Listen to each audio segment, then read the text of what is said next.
Pinkertons Ghosts is a horror anthology podcast by Superversive Radio, with no affiliation with any detective agency, person real or imagined, or the dark forces of Autre-Terre.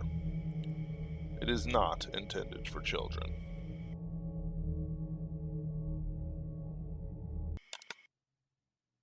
Jack Morrow here. I watched the two drive in, pretty and open as you please. Sean drove a light blue car I couldn't place, one of the Asian brands, and Jim drove a similar vehicle. Both were unsuitable. Depending on how this turns out, I'm going to have to hook them up with new cars that don't stand out in the middle of a forest. I had to respect Sean's car at least. It did look like he had thrown it down a mountain, and it came out singing. The two of them wandered out of the car without checking their surroundings. Sloppy. I spent some time observing them, their motions, and what they took out of their cars. They were polite to each other. Sean said something and Jim laughed. Good. Neither is on edge, but they should have been. They were, in a good way, waiting for me. Jim was slovenly, dressed in shorts and a Hawaiian t-shirt that would have stood out as tacky on the island chains themselves. I could tell he was well armed, straps revealed a gun, and he kept a shotgun in easy reach. What's more, I could see bulges in his cargo shorts pockets, promising tricks and fancies that were undoubtedly magical and undoubtedly dangerous. I couldn't tell what they were. I just knew which ones were magic and which ones were granola bars. His ginger hair was tied back in a ponytail. Sean was dressed more neatly, East Coast stuffiness contrasting with Jim's West Coast ease. I could tell that once upon a time the suit had been tailored. While Jim looked like the guy your mom hired to check your dad's evening habits, Sean was the personal bodyguard, paid to look good, but never better than his employer. He also had a shotgun, but while Jim hid a lot of his arsenal, Sean open carried. I could see the crossbow across his back, a noticeable bulge at his ankle, and a few other goodies here and there. Sean had short cropped hair and a professional cut. At least the two of them looked ready, well as ready as I could expect them to be. I waited for 15 minutes, letting things become uncomfortable. Jim laughed at whatever Sean said in a natural way, and no point did his posture change from its ready stance or come closer, as in natural conversation. Sean, for his part, looked uncomfortable in the wild of unpaved roads, deep in the heart of the Ozarks, but not in talking to Jim. It was a closed posture, but not a threatened posture. He wasn't nearly as wary as Jim was, and in all the wrong ways. My threat assessment ended. I dropped from the tree canopy and approached. Jim Donavan, Sean Russo, Jack Morrow. I wish we could have met in different circumstances, but I'm an honest man. I wouldn't have met you unless we had to meet. That's fair. Sean was smiling for reasons I didn't understand. I shook his hand. I'm just hoping we can get some expense reports filled out. The mileage is killing me. Jim and I shook hands. I'm not going to lie to you. While I am happy you brought your weapons, your cars stick out like a sore thumb. We're going to have to do something about them. I was going to burn them, but Sean said, No problem. I was thinking of the same thing myself. We should cover them in branches. We're not going to light our cars on fire, Jim said. We wasted 2 hours covering the cars. I provided them with bug-out bags in case the car gets wrecked. Unismasher was the toughest thing on 4 wheels, but she wasn't invincible. If we needed to hoof it, I didn't want us carrying dead weight. I loaded them up with some more weapons. A few more handguns, a grenade or two. Jim passed on those, and I didn't blame him. We hopped in the car and drove off. I must admit I was disappointed they wouldn't let me burn the cars out just in case. We drove in silence for about half an hour. Then Sean said, Jack, there's been something that's been bothering me for a while. No, it's important. How do you survive everything that's been thrown at you? I considered it for a long time. The big thing is that nothing has bothered to finish me off when they do get me. God has been protecting me. Personally, I don't want to die. There's a lot of me that doesn't want to quit. There's a lot of people that need to pay. They've built up blood debts and hurt a lot of innocents. They can't get away with it. Sure, there's others who can slay monsters, but how many other people can handle the forces of Outre-Terre like I can? Most of the groups are more concerned about hiding things or keeping people safe. They don't care until something happens. That's the nature of the beast. A beast we have to kill whenever possible. I want to bring the fight to them. Jim hit me next. I wasn't paying attention to what they were talking about amongst themselves. All right, I got one. Is this car indestructible by magic? Did you use the Verum Visio? No, this is a normal car, just armored with a powerful engine. Comfortable, right? Yeah, we feel safe. Sean stretched out on the back seat. He didn't bother to put on a seat belt. His loss. Probably the safest I've been all year. He had gotten out some sort of bag of snacks and passed it up to Jim and me. All right, I got one for you, Jack. How do you handle the pain?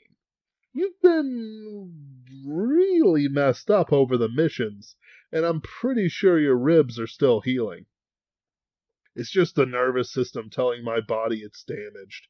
It's not the same as me. I've got a lot of pain, but that doesn't mean I'm defined by it. Once you learn to accept it as separate from who you are, it stops being so important. When I became blind, I figured I'd heal from it. If I didn't heal, I figured I would overcome it somehow. I'm going to hurt a lot when I'm old, if I get old. Also, the ribs aren't healed, but they're workable. It's not like we can put this off. Jim interrupted Sean. My turn. What happened with the children's hospital? I described it. The children who walked, crawled, floated in the dark basement, and the pulsing of a heart so filled with evil it nearly destroyed me soul to body.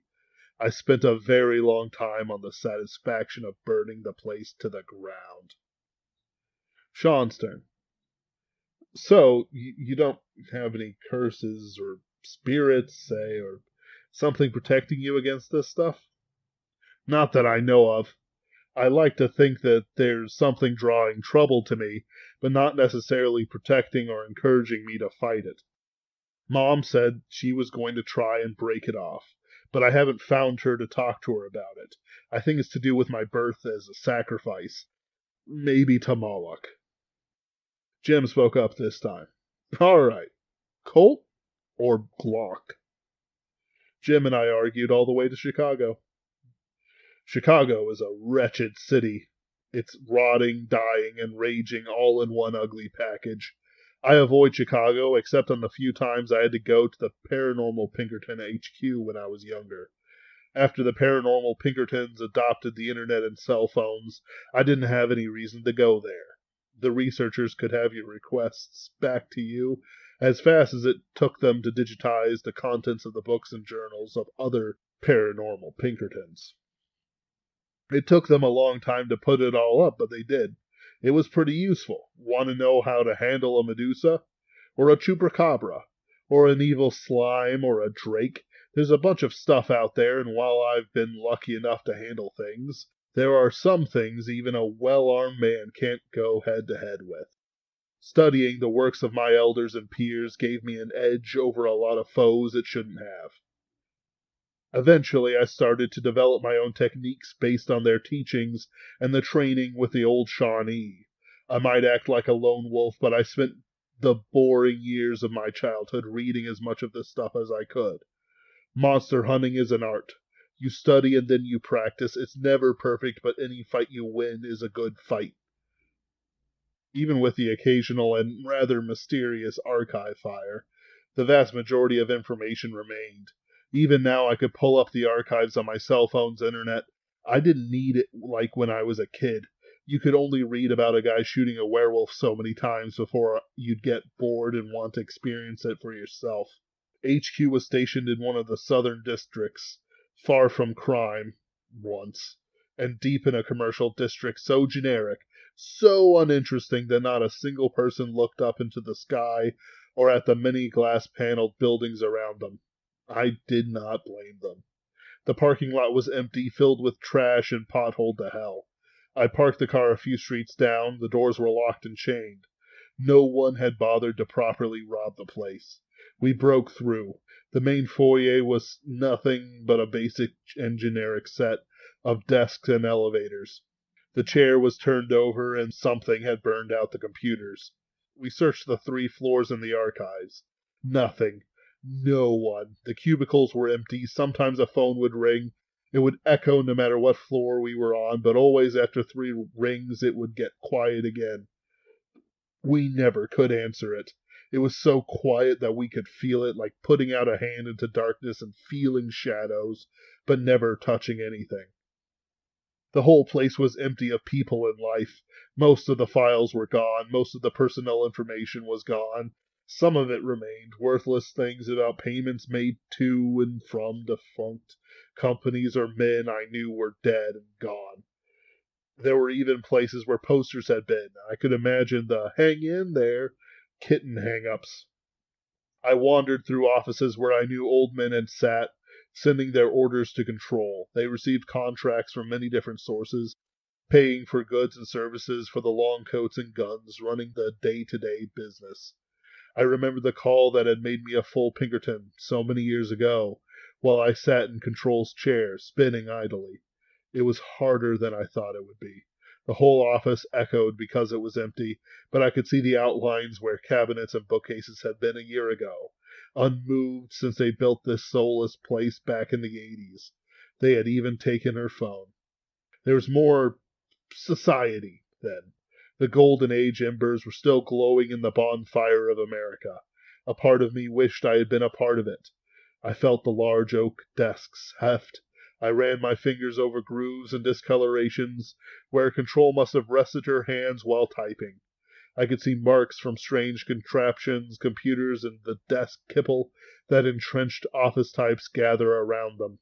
I searched the desk, running my fingers over every inch. The key find was a picture stashed between the slats of the desk drawers, in a line where the glue and nails hadn't quite aligned, creating a narrow pocket large enough for a single picture. A picture of Control, well, the old one, was in the middle of a bunch of office types, wounded paranormal Pinkertons who left the field but not the work. There were some active agents I saw, old Tom before he got his eye patch, Holt Lucari who sported an 80s appropriate mullet, Garfield, and a bunch of others I didn't know ranging the back. Some even smiled. The other find was a shattered lens buried deep in the discolored carpet. Sean and Jim found a working computer and were logging in to find anything that could give us a hint. I left the picture and lens shards with Jim. I expected him to have an answer, and he promised to try. I wandered off down into the archives. There had been a server room down there, but it was empty, just like the rest of them. I didn't mourn it. Like I said earlier, much had been digitized. There was, however, one secret I kept for myself. Though I didn't know what my mother did for the Paranormal Pinkertons, she did tell me a few little things. Things to take care of if something should happen. I wouldn't care if something hadn't happened. It might be an odd idea, since I can't imagine not working for the Paranormal Pinkertons. If there were others to follow, to kill for, I'd think I'd be a happier man. Retreat back to Missouri, where no one goes and no one cares, killing monsters until I'm called home. Maybe find a nice girl. Maybe have some kids. Just like a normal person. I hit the brickwork in an appropriate musical order. It wasn't shaving a haircut 2 bits, but something classical. Wagner, maybe. The brickwork cracked and fell back, rolling on well-greased tracks. I walked in. Cold water reached to my knees and soaked my boots immediately. The water prevented the whole thing from getting too quiet. Tiny waves slapped against far walls, reminding me of cracked ice rather than water crashing against brick. Pillars held up the ceiling at uneven intervals. Various runes and marks were written on them. Supposedly they could resist scrying and other magical muck, but I didn't believe all of it. There is no protection from the dark using dark arts. As I went further into the dark, feeling the pillars and using up my matches, I heard the water whisper and play over itself as if disturbed. Water has sounds to it, even when it flows with and over itself. Even though I was searching for anything left behind by the raiders. Sometimes washed out notes floated in the water, but never had anything on them. I kept what I could. I stopped at the stairs that led down deeper. I wasn't going to go diving, not yet. But I saw deep, then close, then in every place, hands, arms, legs, and feet at first, then whole bodies rolling in the deep like whales, sharks, and dolphins. People. A few I recognized from the picture, blank faces with small smiles, others with frowns. Their eyes were blank, pupils extended to the max, like the eyes of an addict in the throes of their favorite drug. I had not joined the picnics and other gatherings, nor had any been announced going into September of 2020. These people were in their work clothes, young to old. I did not see control among them. There was a strange togetherness with them. They were of one mind, one heart, as if, despite falling apart in society above, all the faster through the internet and all the myriad advances in communication, they were still together. If I joined them, I would be like them, and I would never have to worry about anything. I'd be cared for by the others and could care for them in turn. Come and join, Jack Morrow, said a voice. Three young women breached the surface, heads bobbing. They were in the prime of life, not older than 30. Their clothing was disheveled and waterlogged.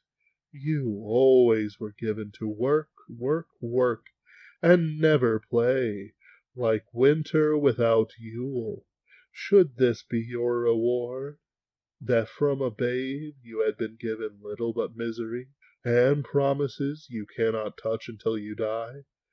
Come and swim with us. We will love you.